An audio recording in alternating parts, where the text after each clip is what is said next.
1934. She lived in an apartment in Union City, New Jersey with her sister Margaret and brothers John and Thomas. There were no conversations during mealtime. It was a strict household. Sometimes Shy Elizabeth would get in trouble for giggling at the table.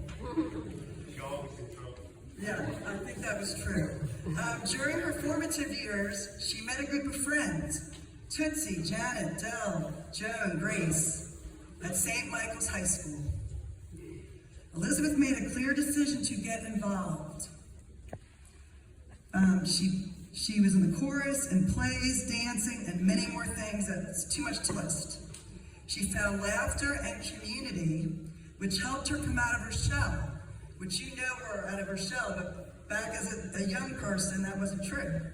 Venturing out, she took the transit to work at her first job at a Christmas ball factory in New York City.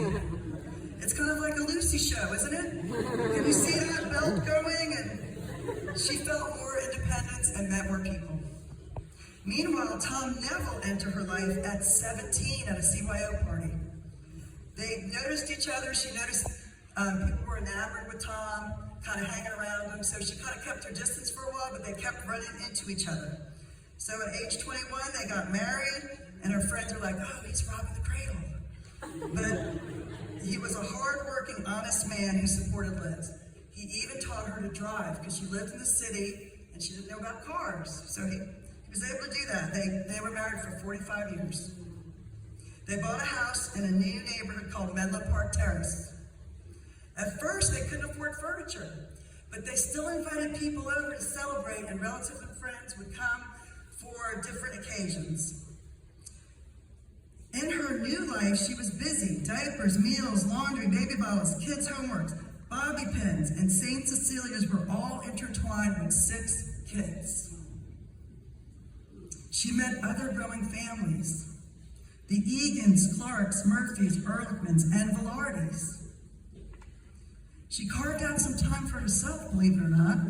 She got involved in something called the Winter Wonderland performance, which included costumes, fuzzy white hand warmers. It's hard to imagine in Florida, but maybe no, today we need them. And lots of songs until they realized that there were some credits going on. They had to shut the whole thing down because they didn't have the permission. Meanwhile, Tom paved a basketball court in the backyard. The court transformed into a fair every year, and the kids knew about it. It was fueled by young Tom and his innovations and friends, and also the siblings making prizes and all kinds of good things to have fun with. She kept things running smoothly. All shapes and sizes of kids were in and out of her home and her magical backyard. It was the ultimate place for kids. While this is all going on, her good friend Eileen Velarde encouraged her to do something for herself. So she started going to college at night, one class at a time. They got transferred here in '74. Liz slowly made 1067 Road just like Kelly Street in New Jersey. Surfboards and alligators were the new addition. She became part of the community right here at this church. The Williams, Coonies, Wilburns, Catones, Moores, Crowders. I know there's more names. You know who you are. Forgive me if I forgot you. They became dear friends. Meanwhile, the kids were involved in Fletcher work and beyond. Liz was an Uber driver before her time and didn't get paid. Sunday nights were filled with fun family dinners, and when grandkids came along, they got to pick a shiny new Hot Wheel car to bring home. Although there were hundreds of events through the years, Memorial Day, 4th of July, it goes on and on and on. The sing-along was the most memorable. A whole slew of kids would be excited to dress up as shepherds, angels, Mary, Joseph, Jesus. Whoever was the littlest got to be Jesus. Once in a while it was a baby, plastic baby. The star caught the attention when Senior Tom held the broomstick with an aluminum foil star attached, towering over the 3 kings. Liz was a director from Angel Wing to Christmas treats. Peggy read the Bible verse about the new king. The volunteer choir, whoever was there, friends and family, would sing Joy to the World. Joy to the world. Despite all these events, Liz continued to pursue her own goals. Lynn Razor, a special education professor at UNF, was quoted in the Florida Times Union. Last year, Liz cut class and went to New Jersey to move Grandpa to Atlantic Beach. It never occurred to her that she didn't have the time to do that. Imagine. Okay, where am I? I know where I am. Liz has always lived first for her family, and now she's extended her family to include the children at Morning Star School. End of quote. She went on to teach at James Well Johnson, Daniel Memorial, Anchor Academy, and Mental Health Resource Center. She brought new approaches, even rap music. She was called down to the principal's office for that one. How to explain that one? She earned her master's degree in her 60s and encouraged others to reach new goals, no matter what age. Inspired by this idea, her granddaughter just signed up to attend FSCJ next term.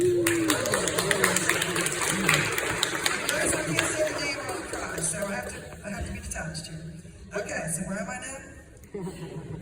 Life wasn't always easy. She was a primary caretaker for Dad and Tom. She did it with love and grace. Her faith in God carried her through the hard times. Her strength was incredible. Her actions were powerful. Her prayers loving. I witnessed it all the time. Always concerned for others. She showed by example. Liz was surprised. She said how lucky I was to fall in love twice. Richard Ouellette was a gentle, quiet soul. It was Liz's turn to talk. I saw Richard, I'm like, Mom, it's your turn now, sister. You started. Tom was wonderful, and Richard was wonderful. He was absolutely wonderful. Okay, where am I now? All right, so they were involved in the Beaches Hospital, the MS-150, packing groceries every Monday right here. They embraced grandchildren and great-grandchildren from both families, field trips, school events, Special Olympics, sporting activities were overflowing. It's hard to capture all that love. So hard. Okay, but this stands out.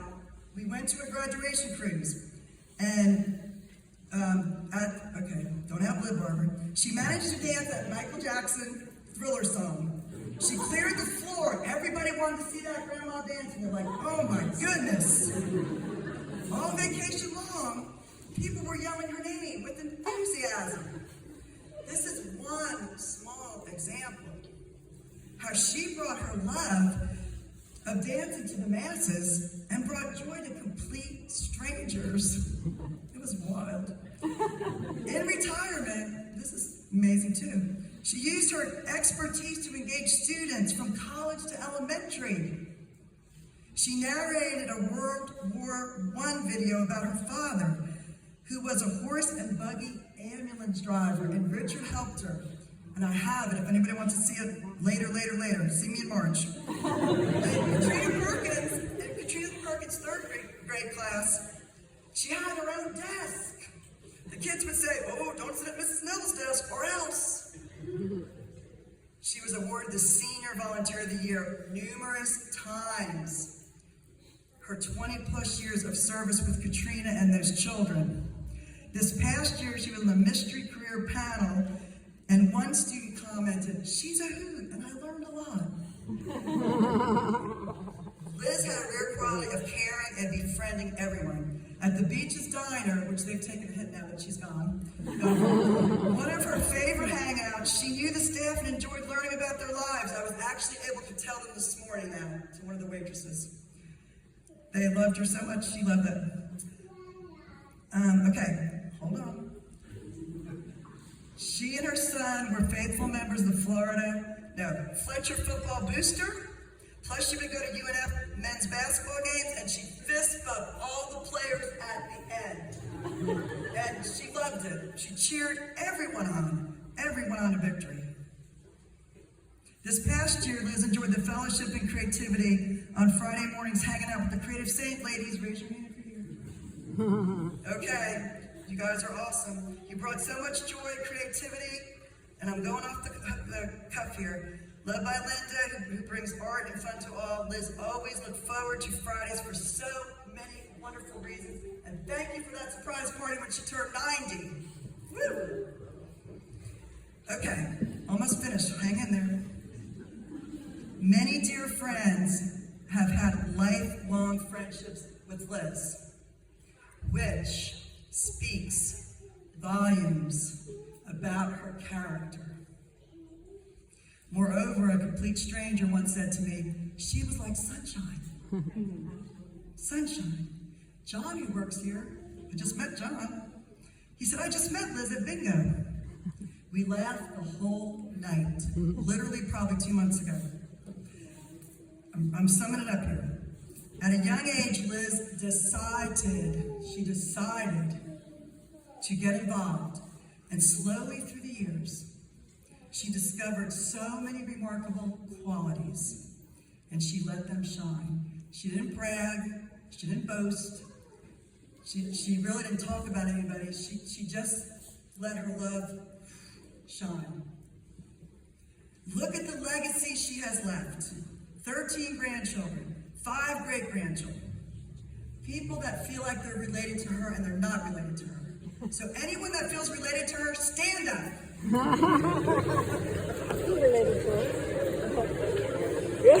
you feel related to her? I do feel related to her. Okay, sit down now. Thank you.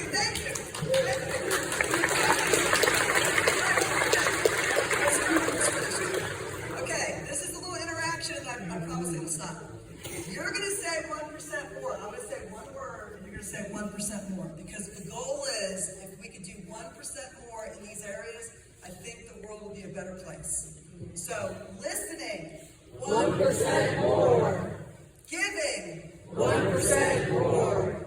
Learning, 1% more. Laughing, 1% more. And finally, really what Elizabeth, I think, incorporated in your life is loving. 1% more. Okay, one more thing I want to teach you. Everybody do this. This is peace.